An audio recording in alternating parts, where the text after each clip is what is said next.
Hello students, welcome to YouTube channel of Gyan Tripti college. BSc second year, paper first, unit first and second mix चल रही है। Statistical and basics of thermodynamics चल रहा है, ठीक है। तो कल अपनों ने मैक्सवेल बोल्ट्जमैन स्टार्ट की थी, आज हम उसी को आगे से कंटिन्यू करते हैं। कल टाइम इसलिए ज़्यादा लगा क्योंकि उसके बेसिक्स थोड़े बताने वाले थे आपको कि समझ ही ना आए कि स्टार्ट पढ़ क्यों रहे हैं या इन्होंने साइंटिस्ट ने ये स्टार्ट दी क्यों है।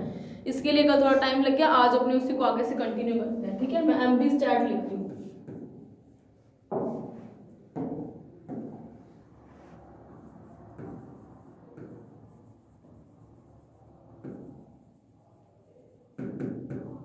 एमबी स्टैटिक्स लिखती हूँ मैंने, ठीक है। या क्लासिकल स्टैटिक्स भी इसी को बोलते हैं, मैक्सवेल बोल्ट्जमैन स्टैटिस्टिक्स भी बोलते हैं और एमबी स्टैट भी बोल सकते हैं, ठीक है। तो थोड़ा सा रिवीजन करते हैं और फिर आगे चलते हैं। इसने 4 पोस्टुलेट दिए थे। पहला क्या था, पार्टिकल कैसे होंगे, आइडेंटिकल पार्टिकल्स, मतलब पार्टिकल एग्जिस्टेंस में होंगे। जो भी पार्टिकल की बात की है वो डिस्कवर कर चुके हुए हैं, ठीक है। इसीलिए बोला गया पार्टिकल कैसे हैं, आइडेंटिकल। दूसरा क्या बोला गया, पार्टिकल कैसे हैं, डिस्टिंग्विशेबल। डिस्टिंग्विशेबल पार्टिकल्स का मतलब आपको पता होगा कि क्या होते हैं, जिसको हिंदी में बोलते हैं भेद्य। भेद्य मतलब जो पार्टिकल्स को किसी कंटेनर के अंदर डाल दो, किसी बॉक्स के अंदर डाल दो, लेकिन कुछ टाइम के बाद भी हम डालने के बाद, मिक्स करने के बाद भी हम बता सके कि कौन सा पार्टिकल कौन सा, मतलब डिस्टिंग्विश कर सकते हैं, भेद प्रकट कर सकते हैं। ऐसे पार्टिकल को बोलते हैं डिस्टिंग्विशेबल पार्टिकल्स।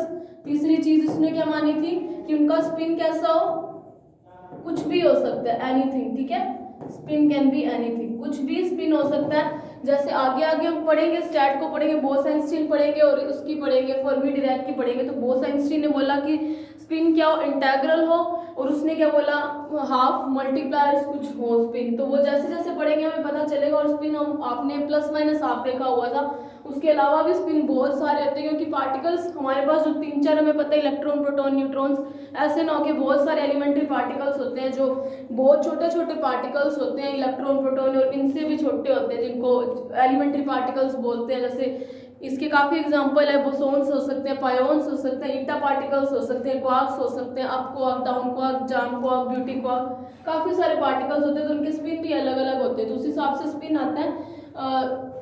तो वो अभी आपके हैं नहीं, तो आप याद रखना कि स्पिन प्लस माइनस आपके अलावा भी बहुत कुछ हो सकता है, 0 1 2 3 -1 -2 या p/q की फॉर्म में भी स्पिन हो सकता है, ठीक है। और चौथी चीज इन्होंने क्या मानी थी कि नो रिस्ट्रिक्शन,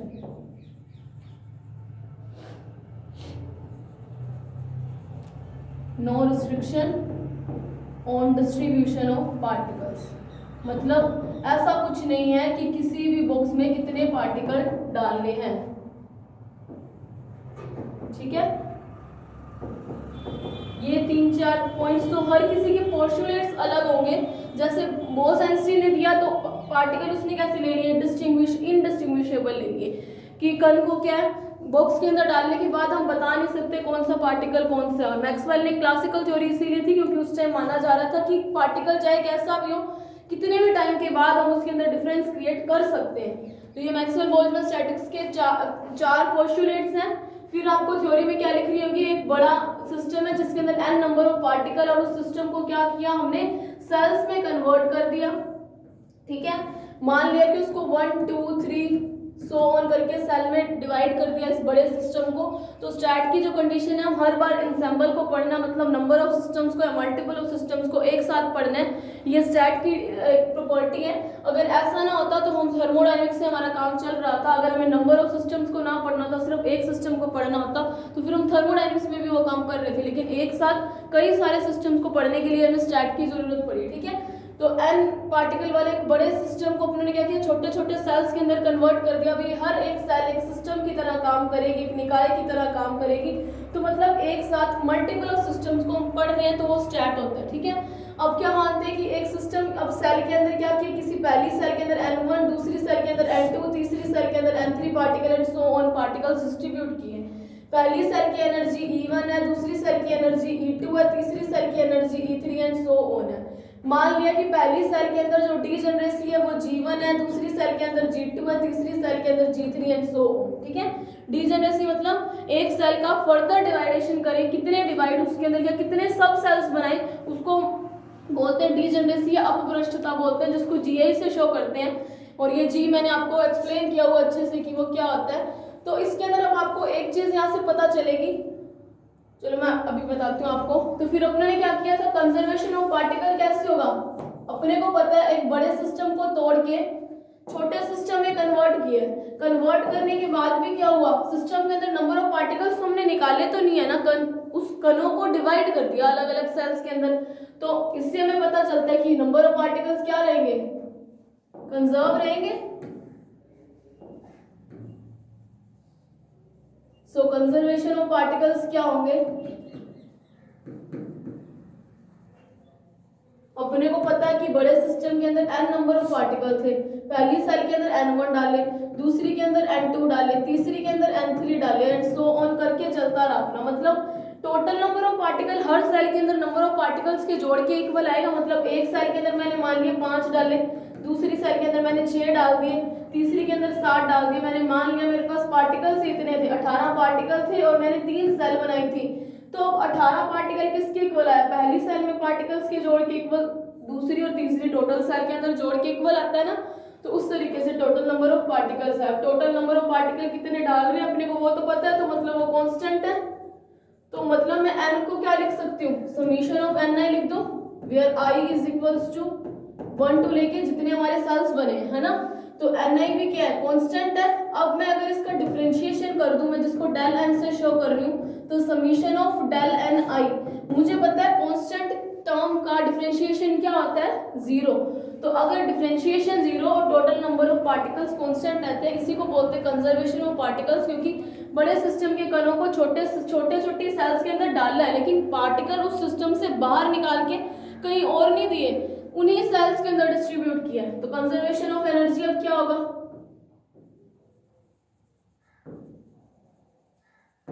ये सब पॉइंट में छोटे छोटे आपको, जब मैंने बेसिक ऑफ थर्मोडायनेमिक्स स्टार्ट करवाया था तब मैंने ये सारी चीजें करवाई थी, ताकि आपको पता चलता रहे कि हम कैसे किस चीज को सोल्व करते। तो कंजर्वेशन ऑफ एनर्जी मुझे पता है, टोटल एनर्जी क्या होगा, n1 plus n2 e2।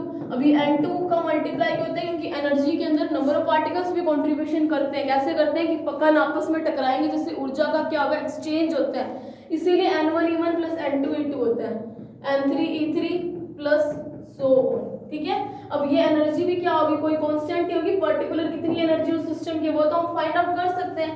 Then E is equals to n1, इसको मैं ये लिख सकती हूँ summation of ni ei, where i is equals to 1 to जितना आप लोगों ने लिया उतना। तो डेल्टा E करूँ मैं, अगर इसका डिफरेंशिएशन करूँ, summation of delta ni dot ei, ये भी क्या आएगा, 0, क्योंकि यहाँ पे भी क्या है, कांस्टेंट टर्म का हमने क्या किया, डिफरेंशिएशन किया। तो आप इसको दे लेना इक्वेशन नंबर ए, इसको दे लेना इक्वेशन नंबर बी। ठीक है, मैंने बी इक्वेशन क्या है, E delta E is equals to summation of delta ni ei is equals to 0, ये बी इक्वेशन है। ठीक है, ये जो दो इक्वेशन है ये तीनों स्टैट के अंदर ए बी ही दूंगी मैं हर बार। ठीक है, और इन दोनों का क्या यूज है वो आपको आगे कर दूंगी मैं। यहाँ से अपने को एक चीज पता चलती है, एक तो टोटल नंबर ऑफ n क्या कांस्टेंट है, लेकिन एक ni जो है ni, यानी कि पहली सेल के अंदर उसने क्या बोला, there is no restriction for distribution of particles. मतलब किसी सेल के अंदर कितने कणों को डालना है ऐसा कोई रिस्ट्रिक्शन नहीं है। हो सकता है हम एक सेल के अंदर एक डालें, हो सकता है एक सेल के अंदर 2 डाल दें, हो सकता है सेल के अंदर कुछ भी ना डालें, है ना। तो मतलब there is no restriction for distribution of particle से पता चलता है कि पहली सेल के अंदर हमें कितने पार्टिकल डालने, क्या कुछ फिक्स है, नहीं है। सेकंड के अंदर कितने डालने, कुछ फिक्स है, नहीं है। थर्ड के अंदर फिक्स है, नहीं है। किसी भी सेल को उठा लो, नंबर ऑफ पार्टिकल उसने फिक्स नहीं बोला कि 5वीं सेल के अंदर 7 का नहीं डालना, ऐसा कुछ भी नहीं बोला, क्योंकि उसने माना ही ये है कि there is no restriction for distribution of particles.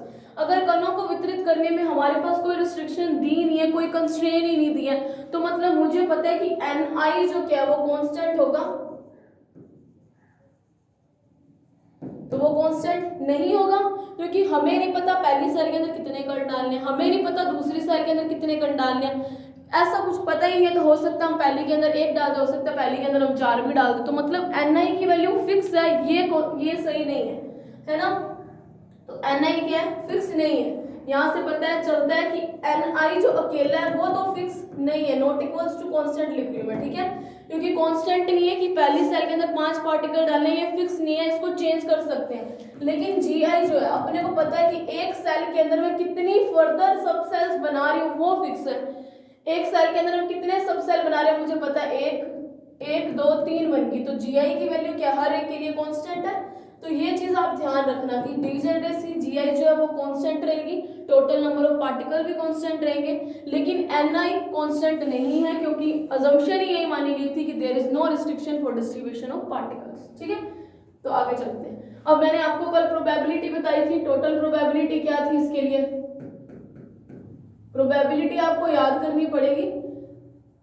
Total probability क्या है, मैंने इसको क्या मान लिया मैंने p माना, p is equals to n factorial upon pi I N I factorial pi I G I की पावर एन आई। कल वाला अगर आपने लेक्चर देखा है तो आपको पता है कि मैंने ये कैसे लिखा है, और अगर आपने नहीं देखा तो कल वाला लेक्चर एक बार आप देख लेना। ठीक है, अब इसको सोल्व करने के लिए मैं क्या लूंगी, लॉग लेने पर,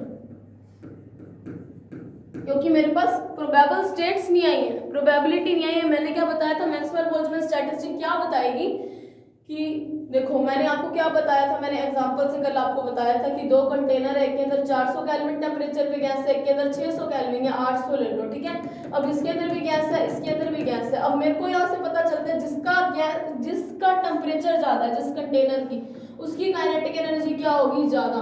तो टेम्परेचर तो ये बताता है कि एवरेज काइनेटिक एनर्जी कितनी होगी, मतलब temperature is proportional to average kinetic energy बोल दूं कि जिस कंटेनर की टेम्परेचर ज्यादा उसकी काइनेटिक एनर्जी ज्यादा, जिसकी टेम्परेचर कम उसकी काइनेटिक एनर्जी कम। तो टेम्परेचर से तो हमें नॉर्मली ये पता चलता है कि किसकी काइनेटिक एनर्जी ज्यादा और किसकी कम है, लेकिन अगर हमें ये पता करना हो कि कौन से कण को कितनी ऊर्जा मिली इस टेम्परेचर से, तो उसको बताने के लिए हमारे पास ये स्टैट आई थी। मतलब ये जो स्टैट है ये बताते हैं डिस्ट्रीब्यूशन ऑफ एनर्जी। ठीक है, ये मैंने लास्ट लेक्चर में आपको बता चुकी हूँ, इसीलिए कल वाले लेक्चर में टाइम लगा था, क्योंकि कल हम बेसिक्स को कर रहे थे। ठीक है, स्टैट की तो स्टैट आई क्यों थी, डिस्ट्रीब्यूशन ऑफ एनर्जी बताने के लिए कि कौन से कण को कितनी ऊर्जा मिलती है। कैसे पता चलेगा, ये एंड में आपको पता चलेगा कि मैं इसको कैसे ये चीज बोल रही हूँ। ठीक है, एग्जाम के पॉइंट ऑफ व्यू से स्टैट आती है तो आपको सीधा लिखना होता है कि जो उसके पोस्टुलेट्स लिख के एन नंबर ऑफ पार्टिकल्स हैं। एग्जाम में आए तो आपको डायरेक्टली इसके पोस्टुलेट लिखने होते हैं और नंबर ऑफ पार्टिकल्स के बारे में लिखोगे और आप सीधा डेरिवेशन शुरू कर दोगे, आपके समझने के लिए कि ये स्टैट आई क्यों। ठीक है, तो ये मैं एक बार रिमूव कर रही हूँ।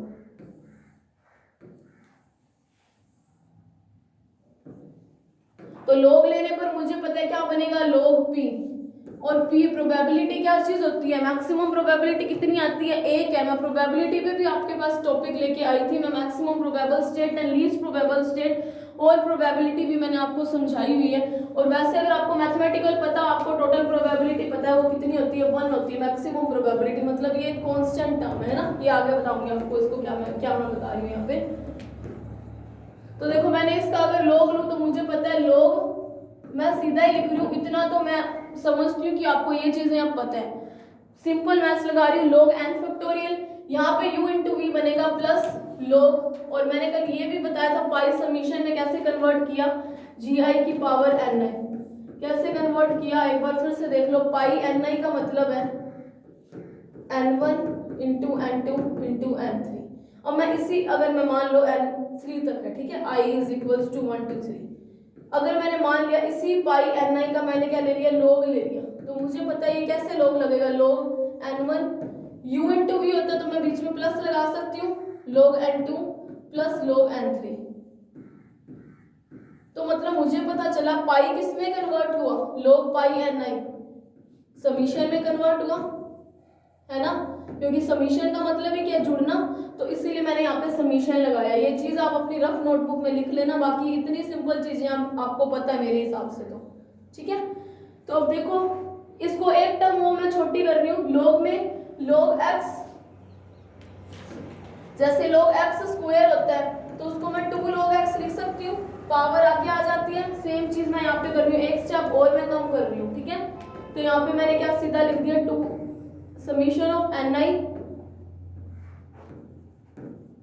log जी आई, ठीक है। मैं हर बार i इज इक्वल्स टू 1 2 मैं ऐसा कुछ भी नहीं लिखूंगी, आप भी मत लिखना अपनी शीट में, ठीक है। अब u अपॉन v का काम कर रहा है, तो summation of log ni i factorial factorial लगा दिया, यहाँ पे भी फैक्टोरियल पता है। अब मुझे पता है स्टर्लिंग का फॉर्मूला क्या है, स्टर्लिंग्स अप्रोक्सीमेशन, स्टर्लिंग्स अप्रोक्सीमेशन क्या होता है, log x factorial is equals to x log x minus x होता है, मैं लगा रही हूँ इधर, ठीक है। log p आप ऐसे एरो लगाते जाना ताकि एग्जामिनर को भी पता चलता रहे कि आप कर क्या रहे हो, ठीक है। Is equals to n log n minus n plus summation of, यहाँ पे फैक्टोरियल नहीं था तो ये टर्म एज इट इज आ जाएगी ni log gi माइनस यहाँ पे है तो यानी summation of ni log ni minus summation of ni, यही चीज बनेगी।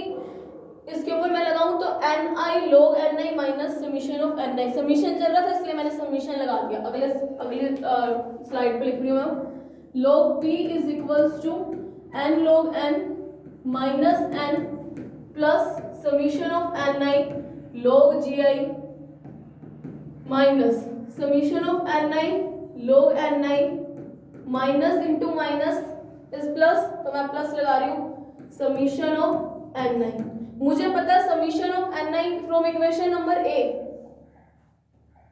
इस इक्वेशन में मैंने क्या माना n is equal to summation of ni लिखा, इसको आप इक्वेशन नंबर ए देना, ठीक है, इसको मत देना।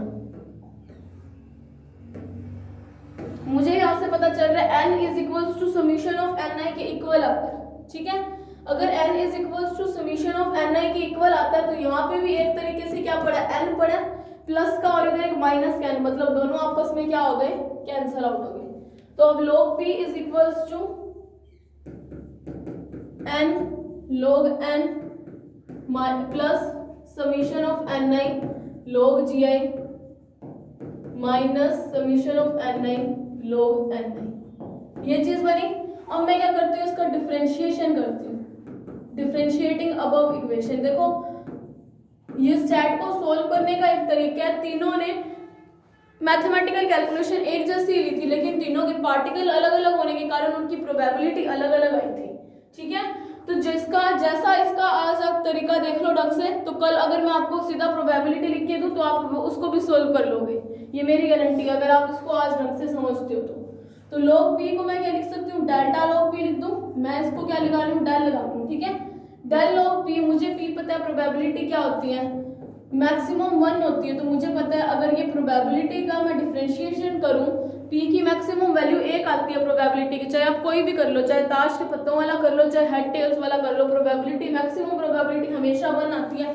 तो मुझे पता है अगर log p करूं, log 1 करूं, वो भी कोई कांस्टेंट वैल्यू है, ऊपर से कांस्टेंट का मैं डिफरेंशिएशन कर दूं तो वो 0 हो जाएगी। इसको आप ये भी लिख सकते हो फॉर मोस्ट प्रोबेबल स्टेट, मतलब maximum probability, most probable state में मैक्सिमम प्रोबेबिलिटी मिलती है, ये मैं आपको बता चुकी हूँ कैसे मिलती है, आधे आधे कर डिवाइड कर दो। For most probable state delta log p is equals to 0, ये लिखोगे आप, फिर आप लिखोगे तो यहाँ से मेरे पास पता है, मैं इसको इक्वेशन दे लेती हूँ, कोई इक्वेशन नंबर 1 दे लेती हूँ, ठीक है। मैंने इसको कोई नहीं दिया इक्वेशन, डिफरेंशिएटिंग अबव इक्वेशन या इक्वेशन 1 लिख देते हैं यहाँ पे। तो मुझे पता है 0 is equals to delta n log n, ये लिख दो, प्लस समीशन ऑफ, यहाँ पे मैं लगाती हूँ डेल्टा ni log gi, पहले मैंने किसका किया, ni का, u इंटू वी बना। अब देखो आप u इंटू वी में ni का मैंने कर दिया, डेल्टा ni लिख दिया। अब log gi का करूँ, मैंने gi क्या बताइए आपको, क्या चीज है, gi कांस्टेंट है या नॉन कांस्टेंट है, gi कांस्टेंट, तो कांस्टेंट का मुझे पता डिफरेंशिएशन कितना आएगा, 0, यानी डेल्टा gi क्या आएगा, हमेशा 0। तो 0 को मैं लिखूं या ना लिखूं, n भी क्या है कांस्टेंट, डेल्टा n भी क्या आएगा 0, लेकिन ni कांस्टेंट नहीं है, ni कैसे कांस्टेंट नहीं आपको पता है। तो मैं अगर इसका करूं डेल्टा, इसको मैं यहाँ पे लिख के आपको बता रही हूँ, डेल्टा ni ये वाली टर्म का डिफरेंशिएशन, ठीक है, log gi ऐसे लिख देते चलो, ठीक है। तो ये क्या बनेगा, summation of delta ni log gi plus summation of ni log gi का डेल्टा लगा दो। तो मैं अगर इसको सॉल्व करूंगी, मैं ये टर्म यहाँ पे एक बार इसको शॉर्ट करके लिख देती हूँ, सॉल्व करके, तो देखो क्या बनेगा, तो देखो यहाँ पे क्या बनेगा, मैं सीधा लिख रही हूँ log जी आई का डेल्टा लेके, तो वहां पे क्या बनेगा log 1/x। log x का क्या होता है, 1/x होता है डॉट dx बाय dx। अगर x की रिस्पेक्ट करते तो उसकी वैल्यू 1 आती है, इसलिए हम लिखते नहीं, ठीक है। यहाँ पे अब मैं देखो मैंने क्या किया है, log जी आई 1/gi डॉट डेल्टा जी आई आएगा साथ में। अब डेल्टा जी आई का क्या आएगा 0, तो ये सारी टर्म में क्या बन जाएगी 0, तो मैं इसको नहीं लिख रही, ठीक है। आपके लिए अंडरस्टूड बात है, जब मैं जी आई कॉन्स्टेंट लिख रही हूँ तो मेरे हिसाब से ये चीज आपको समझ आ सकती है, आप खुद ही अपने आप में सोच सकते हो कि अब डेल्टा log जी आई का डिफरेंशिएशन ना लिखे तो भी 0 ही आएगा और लिखने तब भी 0 ही आएगा। अगर आपको प्रॉब्लम होती है तो आप ये करके देखो, नहीं होती है तो आप डायरेक्टली कर लो, ठीक है। तो मैं आप दूसरा जो टर्म है मैं सीधा यहाँ पे प्लस का 0 लिख रही हूँ minus summation of delta N I log N I. अब देखो यहाँ पे मैं इसका करा के देखती हूँ, एन आई डेल्टा log एन आई, यही चीज है ये टर्म। अब देखो समीशन करूं u, एक बार ये u और ये v, ठीक है। तो यहाँ पे क्या आएगा डेल्टा एन आई, इसको एज ए कांस्टेंट छोड़ दो, log N I plus summation of N I as a constant, log का करूंगी तो 1/ni डॉट डेल्टा एन आई, तो ये टू ये कैंसिल, यहाँ पे सीधा क्या बच गया समीशन ऑफ, मैं यहाँ पे सीधा लिख दूं, यहाँ पे प्लस का साइन है लेकिन बाहर एक माइनस होने के कारण minus into plus is minus, यहाँ पे मैं सीधा लिख रही हूँ N I into 1/ni dot delta N I, ठीक है। ये दोनों टर्म्स कैंसिल आउट। ये आपको मैंने यहाँ पे इतना बड़ा लिखने के बजाय मैं ब्रैकेट लगाती, इसलिए मैंने आपको यहाँ पे आपको बता दिया, ठीक है। वैसे ये टर्म देख के भी आपको समझ आ रहा होगा कि मैंने क्या किया। इसको नेक्स्ट स्लाइड पे अपने लिखते हैं। मेरा क्या बना 0 इज इक्वल्स टू यहाँ पे देखो ये क्या चीज है, n क्या चीज है कांस्टेंट है, कैपिटल N कांस्टेंट है ना, कैपिटल N कांस्टेंट, जी आई कांस्टेंट, लेकिन ni क्या है वो नॉट कांस्टेंट। ये अगर इतनी चीजें कांस्टेंट है, कैपिटल N कांस्टेंट है, मुझे पता है ये टर्म अपने आप क्या हो जाएगी 0, ना लिखूं मैं, या मैं नेक्स्ट स्लाइड पे 0 प्लस लिख देती हूँ, 0 plus summation of delta N I log ji I, यही चीज है। जी आई कॉन्स्टेंट थी इसलिए मैंने आपको सोल्व करके दिखाया, यहाँ पे मैंने क्या लिखा था 0 minus summation of delta N I log N i, यहाँ पे क्या बचा minus summation of delta N i बचा, because n i to n I is cancel out. मुझे पता है फ्रॉम इक्वेशन ए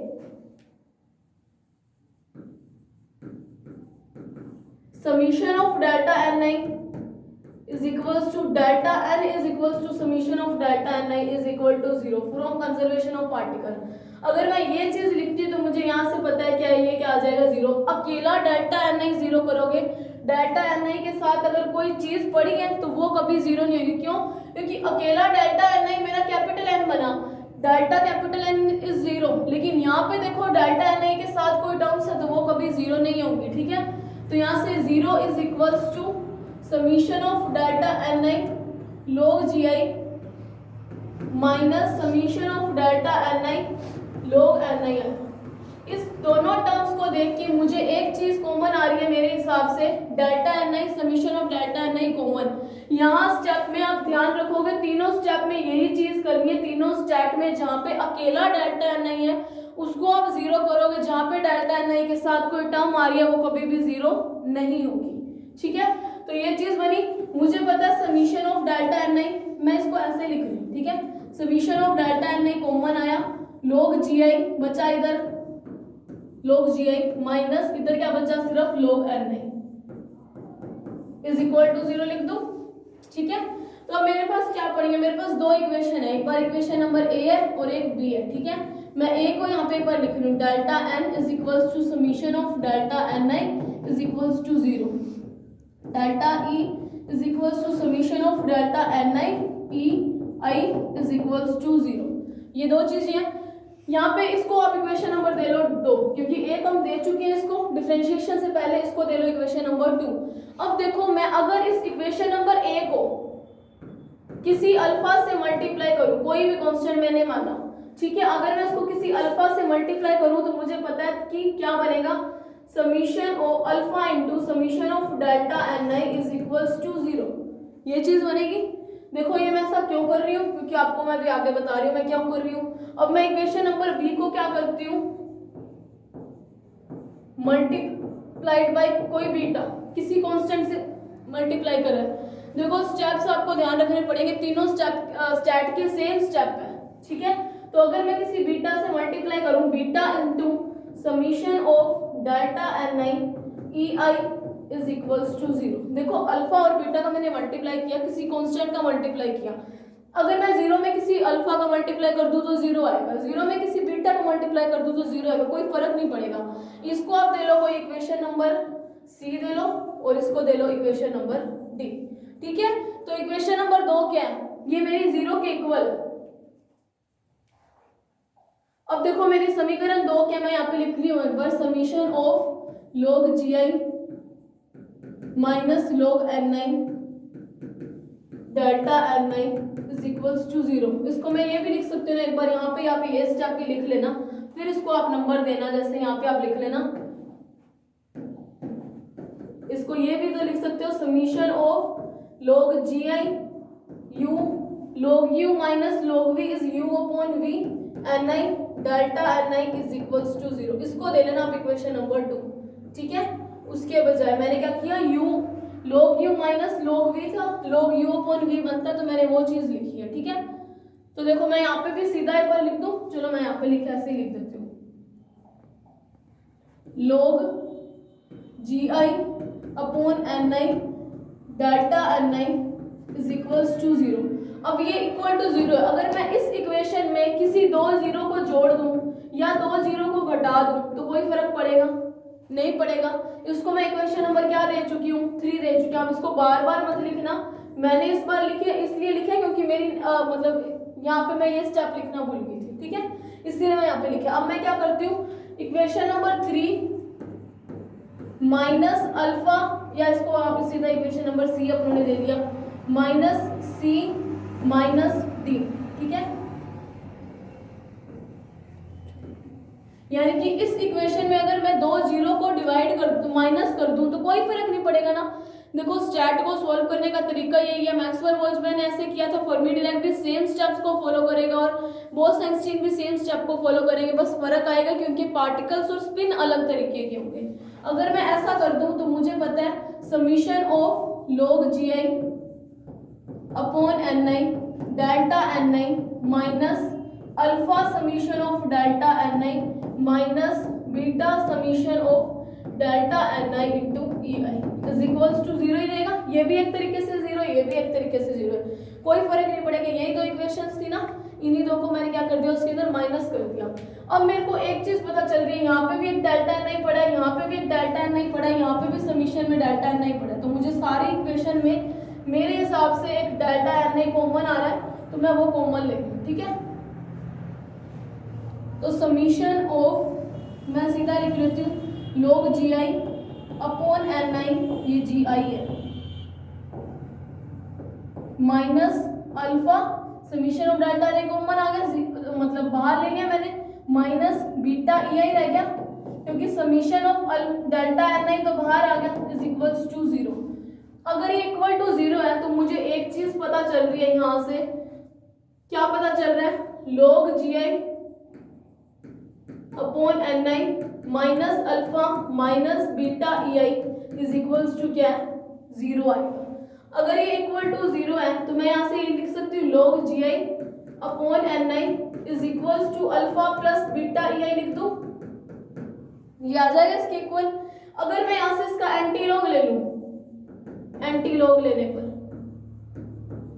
तो क्या बनेगा, gi अपॉन ni, इसको मैं e की पावर में लिख सकती हूँ अल्फा प्लस बीटा ई आई। तो यहाँ से मेरे पास ni क्या आएगा, gi अपॉन आ जाएगा e की power alpha plus beta E i, ये चीज बनी। इसको मैं नेक्स्ट स्लाइड पे लिखती हूँ, ni is equals to gi e की पावर अल्फा डॉट e की पावर बीटा ई आई लिख सकती हूँ मैं, यही चीज लिख सकती हूँ। तो मैं इसको ऐसे लिख देती हूँ, ni is equals to gi e की power minus alpha dot e की पावर माइनस बीटा ई आई लिख देती हूँ, ठीक है। तो यहाँ से मैंने इसको लेट कर लेती हूँ कि कोई ए है, ठीक है, क्योंकि ई की पावर अल्फा, अल्फा एक कांस्टेंट था, तो ई की पावर अल्फा को मैंने क्या कर दिया, लेट कर लिया, लेट ई की power minus alpha is equals to A. अगर माइनस अल्फा ए है तो is equals to A g i e की power minus beta E i के इक्वल आया। अब देखो एन आई का रिलेशन किससे, ई आई से, तो इस इक्वेशन से पता चलता है कि मैक्सवेल बोल्ट्जमैन स्टैटिक्स में या जो स्टैट का काम था कि पार्टिकल्स को एनर्जी किस तरीके से वितरित की गई है वो यहाँ से पता चलता है। अगर N1 1 हो, मतलब कोई एक फर्स्ट सेल की बात करें तो फर्स्ट सेल में एनर्जी किस तरीके से डिस्ट्रीब्यूटेड होगी वो यहाँ से पता चलती है। ये तो मैक्सवेल बोल्ट्जमैन स्टैट है, तो आपको इतना करना है पेपर के अंदर, ठीक है। अब मेरी एक बात आपको बताती हूँ, जो आपको याद होगा जब मैं आपको मोनोएटॉमिक गैस के लिए फंक्शन करवा रही थी तो उस टाइम अपनों ने क्या किया था, Ni is proportional to Gi E की पावर माइनस बीटा ई मैंने आपको करवाया था, जहाँ पे मैं उसको ई की पावर माइनस ई अपॉन के टी कर रही थी, है ना। बीटा की वैल्यू 1 अपॉन के टी हो गई, आपको पता है होता है ये चीज। देखो यहाँ से मैंने आपको मोनोएटॉमिक गैस के लिए जब मैंने आपको टॉपिक करवाया था तो मैं पार्टीशन फंक्शन लेते टाइम मैंने आपको एक चीज बताई थी कि capital N is proportional to g i e की power minus beta E i. मैंने उस टाइम आपको बताया था, मैं मैक्सवेल बोल्ट्जमैन स्टैट में आपको करवाऊंगी, वहां से मैंने N is equals to A g i e की पावर माइनस बीटा ई आई करवाया था। मैक्सवेल बोल्ट्जमैन स्टैट यहाँ तक कंप्लीट है, ठीक है।